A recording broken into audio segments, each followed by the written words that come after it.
In today's video, I'm going to teach you how to use the TradingView Favorite Toolbar. If you ever find yourself clicking around trying to locate the same drawing tools over and over, this quick setup will save you time and keep your workspace clean. Start by looking at the left side of your chart. That vertical bar is where all your drawing and annotation tools live. Many of these icons aren't just single tools, they're tool families. To see everything that's tucked under an icon, hover your mouse over it and use the small caret that appears. Clicking that caret expands the menu so you can view more variants of the tool.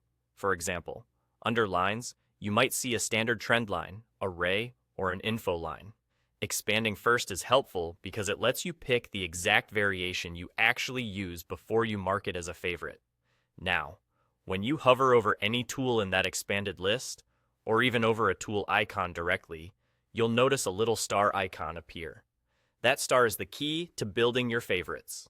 Click the star, and you've just added that tool to your favorites. This doesn't change anything on your chart. It simply tags the tool so it's always within easy reach.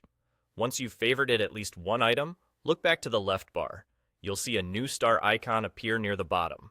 That's your favorite toolbar. Click it, and a floating palette pops up containing all the tools you've starred.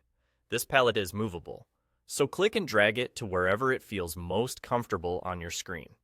A good tip is to place it near the part of the chart where you typically draw, or tuck it along an edge so it doesn't cover price bars or candles. From here, using your tools is faster and more consistent. Instead of expanding menus each time, just click the tool from the favorite toolbar and start drawing. Because you chose the variants you actually use, thanks to that caret expansion earlier, your toolbar stays lean and purposeful.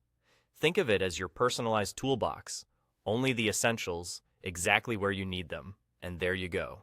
To recap, open the left bar, expand tool families with the caret to see the variants, hover to reveal the star, click to favorite, then open the star icon at the bottom of the left bar to show your floating favorite toolbar and drag it into a comfortable position. That's all you need to streamline your workflow and spend more time analyzing the market, not hunting for tools.